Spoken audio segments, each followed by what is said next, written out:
किस तरह का विजन और मिशन आप लेकर चल रहे हैं ऐसे स्कूल को लेकर के? सामान्य बच्चों पर हर स्कूल ध्यान दे रहा है जी। जो एक्स्ट्राऑर्डिनरी बच्चे हैं या मानसिक रूप से कमजोर हैं, उनको लेकर आपके स्कूल की क्या योजना है? किस तरह उन पर ध्यान रखेंगे? हर बच्चा, मैं मानती हूँ, डॉक्टर और इंजीनियर बनने के लिए नहीं है। आज के टाइम में अगर आप देखें, आपको ऐसा बहुत बड़ा फैन फॉलोइंग मिलेगा जो कल के टाइम में आकर यूट्यूबर्स बनना चाहते हैं, इन्फ्लुएंसर्स बनना चाहते हैं। इस बारे में बहुत चर्चा थी कि चैट जीपीटी आ गया है, मेटा एआई आ गया है, तो ये सब जो चीजें हैं वो कहीं ना कहीं बच्चों की क्रिएटिविटी को खत्म कर रही हैं। जब सहारनपुर में आपके स्कूल की शुरुआत हो गई है तो सहारनपुर के लिए क्या इंपॉर्टेंस रखता है? क्या यहाँ की जो शिक्षा नीति है उसको बदलाव लाएगा आपका स्कूल? मैं देख रही हूँ आजकल कई बार ऐसा है, 10th के बाद पेरेंट्स उनको कहीं कोचिंग के लिए भेज दे रहे हैं या 12th में भेज दे रहे हैं, तो बच्चा वो प्रेशर हैंडल नहीं कर पा रहा है क्योंकि उसको उस प्यार का अभाव है और उसके चलते कई बार बच्चे अपनी बात रख नहीं पाते हैं। और जैसा कोटा और इन सब जगह में आपने देखा, बहुत डिफरेंट तरीके की इंसिडेंट्स हमें देखने के लिए मिलती हैं। वो इसीलिए हैं क्योंकि वो पेरेंट की छत्र छाया से दूर है कि आपको एक क्लास में समग्र शिक्षा की बात करते हैं, यानी कि जहां बहुत हाई आईक्यू वाला बच्चा भी होना चाहिए और ऐसा बच्चा भी होना चाहिए जिसको कोई मेंटल एबिलिटीज उसकी प्रॉब्लम है या उस स्लो लर्नर की कैटेगरी में आ रहा है या उसको कोई और परेशानी हो सकता है, फिजिकली उसको कोई प्रॉब्लम। ज्यादा बैक बेंचर्स कि जिसको नहीं आता वो पीछे जाके बैठ जाए क्योंकि टीचर उसको पूछेगी नहीं जाके। मैंने देखा है बहुत सारे बच्चे यहाँ से बाहर देहरादून, दिल्ली पढ़ने जा रहे हैं। हो सकता है कि उन्हें यहाँ कोई ऐसी परेशानी सामने आती हो सकता है इंफ्रास्ट्रक्चर वाइज है या जैसा आपने मुझे कहा टीचर्स के बारे में। जो स्विमिंग पूल भी हमारा आ रहा है, that is also of international standard, ताकि बच्चे अगर कभी स्विमिंग कॉम्पिटिशन में पार्टिसिपेट करने जाते हैं तो उनको उस चीज़ की ट्रेनिंग अलग से नहीं लेनी पड़े। And we are trying for everything जो एक बच्चे की ओवरऑल ग्रोथ के लिए या होलिस्टिक डेवलपमेंट के लिए चाहिए, हम उन सभी चीज़ों के लिए तैयार हैं। सफल जीवन का आधार होता है अच्छी शिक्षा और अच्छी शिक्षा का आधार होता है अच्छा स्कूल। सहारनपुर वासियों को जिस स्कूल की तलाश थी अब वो आपके अपने शहर में आ चुका है, सेठ आनंदराम जयपुरिया स्कूल। बातचीत करने के लिए प्रिंसिपल मैम हमारे साथ हैं। मैम, सबसे पहले आपका स्वागत है सिटी वेब न्यूज में। बहुत बहुत धन्यवाद दीपक जी। किस तरह का विजन और मिशन आप लेकर चल रहे हैं इस स्कूल को लेकर के? सर, हमारे स्कूल का जो विज़न है, अगर मैं उसकी बात करूं तो हम लोग फोकस कर रहे हैं इस बात पे कि हम बच्चों को एजुकेशन के साथ साथ स्किल्स, उनकी नॉलेज और उनकी ग्रोथ, इन सब चीज़ों पे भी हम बहुत ध्यान दें। क्योंकि पिछले कुछ समय में देखा जा रहा है कि इतना बच्चों के ऊपर प्रेशर हो गया है आजकल कि अगर हम बात करें उनके फिजिकल डेवलपमेंट की तो वो कहीं ना कहीं अवरोध हो रहा है। उनका मानसिक जो विकास है, क्योंकि चीज़ों को इतनी रटंत विद्या के साथ सिखाया जा रहा है कि बच्चा अपने खुद के मानसिक विकास के अकॉर्डिंग काम नहीं कर पा रहा है। तो और साथ में स्किल्स की, पेरेंट्स आजकल बीच में ऐसा हुआ कि बहुत ज़्यादा ऐसा फोकस करने लगे एजुकेशन पे लेके कि बच्चे अपनी लाइफ स्किल्स को भूल चुके हैं। उन्हें नहीं पता है, मतलब they are doing very good in their professional life but they are not happy in their personal life, I should say. Seth Anandram Jaipuria school की क्या क्या विशेषताएं हैं, क्या क्या स्पेशल फीचर है आपके स्कूल में, इसके बारे में? सेठ आनंदराम जयपुरिया की जो सबसे पहली विशेषता मैं आपको बताना चाहूंगी वो ये है कि it is a chain of school. हम पिछले 80 सालों से, 8 दशकों से यानी शिक्षा के क्षेत्र में कार्यरत हैं। तो आप ये कह सकते हैं कि हमारी जो फाउंडेशन है, जो जड़ें हैं वो बहुत गहरी हैं, लेकिन जो हमारी उभरती हुई ब्रांचेज हैं वो सब जो है लेटेस्ट टेक्नोलॉजी को अपने अंदर इनकलकेट करती है। तो it is a better good combination of like culture and the new trends. मतलब अगर हम बात करें तो हमने अपने संस्कारों को नहीं छोड़ा है। हम मानते हैं इस चीज़ के लिए कि हमें देश को अच्छे नागरिक देने हैं, विश्व को अच्छे ग्लोबल सिटीजन्स देने हैं, लेकिन उसके साथ साथ हमें अच्छे प्रोफेशनल्स के साथ साथ अच्छे इंसान भी प्रोड्यूस करने हैं। That is also we are aiming at. जब हम शिक्षा की बात कर रहे हैं तो हर स्कूल दावा करता है कि वो अच्छी शिक्षा दे रहा है। सेठ आनंदराम जयपुरिया स्कूल उन स्कूलों से कैसे हटकर है, क्या कुछ इसमें अलग है? देखिए सर, जो भी स्कूल्स कार्यरत हैं, मैं एक ही बात कहूंगी कि हर स्कूल अपनी तरफ से पूरा प्रयास करता है कि वो अपनी चीज़ों को जस्टिफाई करे, लेकिन ये डिपेंड करता है इस चीज़ पर कि पेरेंट्स की क्या रिक्वायरमेंट है, बच्चे क्या चीज़ें चाहते हैं। हो सकता है कोई स्कूल में जहां वो पढ़ रहे हैं वहां उनको स्ट्रेंथ का बहुत लगता है कि बहुत ज़्यादा नंबर ऑफ स्टूडेंट्स हैं, तो किसी बच्चे को अगर फोकस चाहिए, इंडिविजुअल अटेंशन चाहिए, तो वो उसको नहीं ग्रास्प कर पा रहे हैं। If I talk about my school, मैं अगर अपने स्कूल की बात करूँ तो हम इस तरह से अलग हैं कि सबसे पहली बात तो जब स्कूल हमारा एक चेन स्कूल है तो हमारे टीचर्स का रेगुलर टाइमिंग पे सब चीज़ें अपडेट होती हैं। हम नई टेक्नोलॉजी के साथ काम करते हैं क्योंकि हमारे स्कूल के पीछे एक बहुत बड़ा ऐसा टीम है जो कॉर्पोरेट ऑफिस में बैठ के उन सब चीज़ों के ऊपर एक्सपर्टीज के साथ डिस्कशन करता है।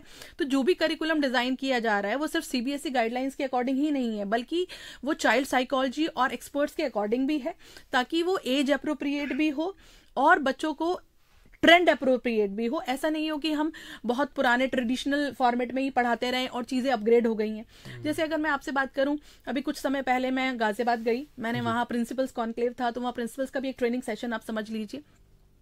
वहाँ इस चीज़ के बारे में बहुत चर्चा थी कि चैट जीपीटी आ गया है, मेटा एआई आ गया है, तो ये सब जो चीज़ें हैं वो कहीं ना कहीं बच्चों की क्रिएटिविटी को ख़त्म कर रही हैं। लेकिन अगर इसका दूसरा एस्पेक्ट जो हमें वहाँ ट्रेनिंग में समझाया गया, तो वो ये नहीं है। देखिए पहले क्या होता था कि अगर किसी को कोई स्पीच देनी है, बच्चा देना चाहता है, लेकिन हो सकता है उसे घर से वो हेल्प नहीं मिल पा रही है, उसके पास बोलने की प्रतिभा तो है पर शब्द नहीं है। तो हम अगर चीज़ों को टेक्निकली समझें तो वो हमारे लिए कैसे हेल्पफुल है ये हमें समझना जरूरी है। आज आपके पास चैट जीपीटी है, हो सकता है कि किसी बच्चे को कोई स्पीच देनी है, लेकिन पेरेंट्स इस चीज़ के लिए पॉसिबल नहीं है कि कर पाए, उसको उतना हेल्प नहीं कर पा रहे हैं। वो चैट जीपीटी पे डालेगा, उसको एक बेसिक आइडिया मिल जाएगा, कम से कम जो आवाज उसके पास है उसके लिए उसे शब्द मिल जाएंगे, फिर वो कम से कम उसके ऊपर वर्कआउट कर सकता है। एक बार जीरो से स्टार्ट करना थोड़ा सा मुश्किल होता है, लेकिन आपको एक बेस मिल जाए तो इट्स क्वाइट ईजियर।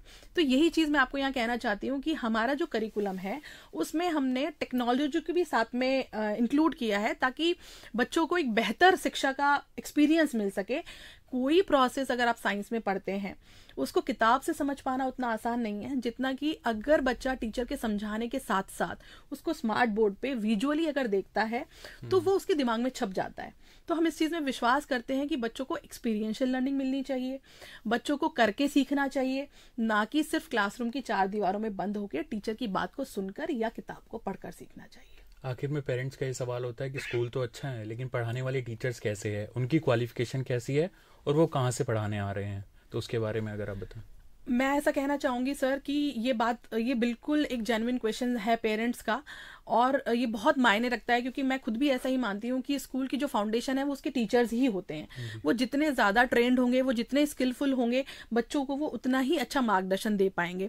तो मेरा यहाँ पे आपसे ये कहना है कि अगर मैं बात करूँ सेठ आनंदराम जयपुरिया की, तो जो भी टीचर्स हायर हो रहे हैं, भले ही वो लोकल हो या बाहर से कहीं से भी हम उनको आउटसोर्स कर रहे हैं, उन सभी का प्रॉपर रिटन एग्जाम होता है पहले, उसके बाद उनका इंटरव्यू होता है, उसके बाद उनका पूरा बैकग्राउंड वेरिफिकेशन होता है, और ये सभी चीज़ें हमारे हेड ऑफिस गाजियाबाद से मैनेज की जाती हैं। तो हम इस चीज़ को बिल्कुल अश्योर करते हैं कि जो भी टीचर पढ़ाने के लिए आ रहे हैं वो उस पर्टिकुलर लेवल को पढ़ाने के लिए एलिजिबल हों। अगर प्री प्राइमरी की बात करें तो उनके पास एंटिटी होना अनिवार्य है। अगर मैं बात करूं मिडिल क्लासेस की या प्राइमरी क्लासेस की, तो उनके पास बीएड होना और प्रॉपर एक्सपीरियंस होना अनिवार्य है। तो इन सब चीज़ों को देखते हुए मैं बस यही कह सकती हूँ कि whatever team we are having, जो भी टीम हमारे पास है, वो सभी लोग बहुत अच्छे बैकग्राउंड से हैं, अच्छी जगह से उनकी क्वालिफिकेशन है, अच्छा उनके पास एक्सपीरियंस है। तो मैं यही कहना चाहूँगी कि आने वाले भविष्य में हम बहुत अच्छी एजुकेशन की फाउंडेशन यहाँ क्रिएट करेंगे, and we will be imparting education in our best way. आप कह रहे हैं आपके पास स्थानीय टीचर्स भी हैं और बाहर से भी हैं, जी। तो क्या आपका पूरा स्कूल कोई ट्रेनिंग देता है स्कूल के टीचर्स को कुछ अलग? बिल्कुल सर, स्कूल जो है वो भी ट्रेनिंग प्रोवाइड करता है। अगर मैं बात करूं अपने पार्ट पे, तो as a principal I will also train my teachers, as well as जो हमारा कॉर्पोरेट ऑफिस है वहां से भी टीम समय समय पर आकर उनको ट्रेन करके जाती है। हर फील्ड को टीचर्स नए फॉर्मूलाज वो बच्चों को पढ़ाएंगे, कुछ ऐसी ट्रेनिंग भी दी जाती है? बिल्कुल सर, हम और पढ़ाई की अगर मैं बात करूं तो पढ़ाई के लिए भी हम बहुत न्यू पैटर्न के साथ जो लर्निंग एक्सपीरियंस है उनको देने वाले हैं। सिर्फ उनको क्रैमिंग ना करनी पड़े, उनके लिए लर्निंग जो है इजी हो। मतलब मैंने ये चीज़ देखी है, बच्चों को चीज़ें समझ में तो आ जाती हैं पर उनको लर्न करना बहुत मुश्किल होता है। तो हम कुछ ऐसी ट्रिक्स के ऊपर भी वर्क करेंगे कि बच्चों के लिए लर्निंग्स ईजी हो। दूसरी चीज़ ये है कि apart from the curriculum we will be going for various co curricular activities, जिसमें आप मार्शल आर्ट की बात कर सकते हैं, आप वैदिक मैथमेटिक्स की बात कर सकते हैं, पब्लिक स्पीकिंग की हम बात कर सकते हैं, स्पोर्ट्स हम देख सकते हैं, इंडोर आउटडोर दोनों पे ही हमारा बहुत इक्वली फोकस है। डांस और म्यूजिक पे हम लोग फोकस कर रहे हैं, क्योंकि हर बच्चा, मैं मानती हूँ, डॉक्टर और इंजीनियर बनने के लिए नहीं है। आज के टाइम में अगर आप देखें, आपको ऐसा बहुत बड़ा फैन फॉलोइंग मिलेगा जो कल के टाइम में आकर यूट्यूबर्स बनना चाहते हैं, इन्फ्लुएंसर्स बनना चाहते हैं। तो we have introduced with our RJ studio also, so that they can learn all these things. Editing सीख सकें बच्चे, सॉफ्टवेयर में मतलब मुझे कहना चाहिए कि ऑडियो एडिटिंग सीख सके, विजुअल मिक्सिंग सीख सके। तो इन सब चीजों पे भी we will be equally focusing. सामान्य बच्चों पर हर स्कूल ध्यान दे रहा है जी। जो एक्स्ट्रा ऑर्डिनरी बच्चे हैं या मानसिक रूप से कमजोर हैं, उनको लेकर आपके स्कूल की क्या योजना है, किस तरह उन पर ध्यान रखेंगे?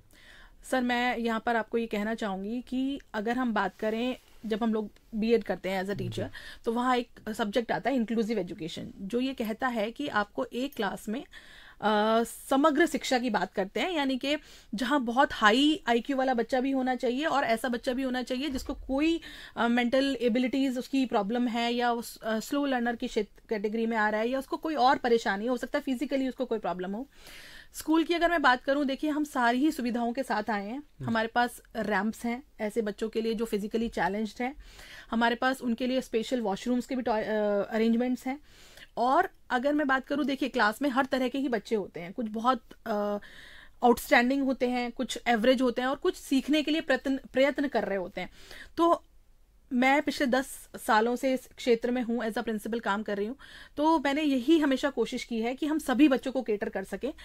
जो बहुत आउटस्टैंडिंग बच्चे हैं उनके लिए अलग तरह की वर्कशीट्स डेवलप की जा सकें ताकि उनको सिर्फ और सिर्फ बुकिश क्वेश्चंस के अलावा कुछ चैलेंजिंग क्वेश्चंस मिले, ताकि वो अपना जो उनका ब्रेन है उसे यूज करके और ज्यादा चीजें सीख सकें। जो बच्चे एवरेज हैं वो अपनी बुक्स वगैरह के थ्रू जितना अच्छे से कर पा रहे हैं ताकि उनके ऊपर बहुत ज्यादा प्रेशर नहीं हो, और जो बच्चे धीरे धीरे सीखने की कोशिश में हैं उनको टीचर स्पेशल अटेंशन देके उस लेवल पे लाए कि वो क्लास में अपने आप को भी वहां का एक हिस्सा समझे। उनको ऐसा ना लगे कि ये क्लास सिर्फ आउटस्टैंडिंग स्टूडेंट्स या एवरेज के लिए, हमारा कुछ लेना देना नहीं है। जैसे पहले कहा जाता था बैक बेंचर्स कि जिसको नहीं आता वो पीछे जाके बैठ जाए क्योंकि टीचर उसको पूछेगी नहीं जाके। बट हमारे यहाँ रेगुलर रोटेशन है, तो उनके लिए स्पेशल एजुकेटर है हमारे बिल्कुल सर, स्पेशल एजुकेटर है। हम समय समय पर रेमेडियल क्लासेस का भी प्रावधान रखेंगे। जब जिस बच्चे को जहाँ जितनी हैंड होल्डिंग चाहिए हमारी तरफ से वो पूरी उनको दी जाएगी। अब जब सहारनपुर में आपके स्कूल की शुरुआत हो गई है तो सहारनपुर के लिए क्या इंपॉर्टेंस रखता है? क्या यहाँ की जो शिक्षा नीति है उसको बदलाव लाएगा आपका स्कूल? सर देखिए, सहारनपुर के लिए अगर मैं बात करूं तो बिल्कुल स्कूल का एक बहुत इम्पैक्ट होता है हर एजुकेशन एरिया में। मैंने देखा है बहुत सारे बच्चे यहाँ से बाहर देहरादून, दिल्ली पढ़ने जा रहे हैं। हो सकता है कि उन्हें यहाँ कोई ऐसी परेशानी सामने आती हो सकता है इंफ्रास्ट्रक्चर वाइज है या जैसा आपने मुझे कहा टीचर्स के बारे में, तो definitely we are coming with such a beautiful infrastructure. सारी फैसिलिटीज हैं, वर्ल्ड क्लास एमिनिटीज हम लोग दे रहे हैं, और सभी चीजों पे जैसे मैंने आपसे कहा कि सिर्फ और सिर्फ पढ़ाई पर नहीं, आज का जो टाइम है उसमें स्किल डेवलपमेंट, पर्सनैलिटी डेवलपमेंट बहुत ज्यादा मायने रखती है। तो उन सभी चीजों पर हम ध्यान रखते हुए काम करेंगे और कोशिश करेंगे कि बच्चों को अपने घर से दूर ना जाना पड़े, परिवार के साथ रहते हुए वो सब चीजों को सीख सके। क्योंकि आज के टाइम में अगर देखा जाए तो 12th के बाद तो बच्चों को बाहर जाना ही है, लेकिन अगर 12th से पहले वो अपने पेरेंट्स के साथ रह के उनका प्यार देख पाते हैं, अपने टीचर्स की जो है वैल्यूएबल एडवाइस ले पाते हैं, तो वो इतने समझदार हो जाते हैं 12th के बाद कि वहां जाके जो एडवर्स सिचुएशन भी है उनको हैंडल कर सकते हैं। जबकि अगर मैं देख रही हूँ आजकल कई बार ऐसा है 10th के बाद पेरेंट्स उनको कहीं कोचिंग के लिए भेज दे रहे हैं या 12th में भेज दे रहे हैं, तो बच्चा वो प्रेशर हैंडल नहीं कर पा रहा है क्योंकि उसको उस प्यार का अभाव है, और उसके चलते कई बार बच्चे अपनी बात रख नहीं पाते हैं। और जैसा कोटा और इन सब जगह में आपने देखा बहुत डिफरेंट तरीके की इंसिडेंट्स हमें देखने के लिए मिलती हैं, वो इसीलिए हैं क्योंकि वो पेरेंट की छत्र छाया से दूर हैं। तो हम यही कोशिश करेंगे कि हम स्कूल को इतना अच्छे से बनाएं और सब चीजें इतनी अच्छी इसमें चलाएं कि बच्चों को अपने पेरेंट्स से दूर ना जाना पड़े, उनके प्यार में, उनकी छत्र छाया में वो सब कुछ सीखें। जब परिपक्व हो जाएं तब वो आगे की अपनी जर्नी स्टार्ट करें। आखिरी सवाल है कि सहारनपुर में कुछ नई योजनाएं आप लेकर आ रहे हैं, कुछ नई एक्टिविटीज होंगी बच्चों के लिए? सर जैसे नहीं हुई। जैसे हम लोग स्विमिंग पूल के साथ में आ रहे हैं, हमारे पास फिलहाल हम आर्चरी स्टार्ट कर रहे हैं जो एक नई एक्टिविटी है। शूटिंग रेंज शायद कुछ जगह में है, बट शूटिंग रेंज के साथ भी हम आ रहे हैं। इसके अलावा हमारे पास बास्केटबॉल कोर्ट भी है, हमारे पास फुटबॉल कोर्ट भी है, हमारे पास फुटबॉल ग्राउंड भी है। इसके अलावा क्रिकेट नेट प्रैक्टिस के लिए हम लोग आ रहे हैं। तो जो स्विमिंग पूल भी हमारा आ रहा है that is also of international standard, ताकि बच्चे अगर कभी स्विमिंग कॉम्पिटिशन में पार्टिसिपेट करने जाते हैं तो उनको उस चीज़ की ट्रेनिंग अलग से नहीं लेनी पड़े। And we are trying for everything जो एक बच्चे की ओवरऑल ग्रोथ के लिए या होलिस्टिक डेवलपमेंट के लिए चाहिए, हम उन सभी चीजों के लिए तैयार हैं। अपने स्कूल के बारे में विस्तार से जानकारी दी, आपका बहुत बहुत धन्यवाद। आज का वीडियो आपको कैसा लगा अपनी राय कमेंट बॉक्स में जरूर दें। अगर आपकी भी कोई सवाल है स्कूल को लेकर के तो कमेंट बॉक्स में आप लिख सकते हैं। अगली वीडियो में उसके बारे में हम आपको जवाब जरूर देंगे। अभी के लिए इतना ही, धन्यवाद।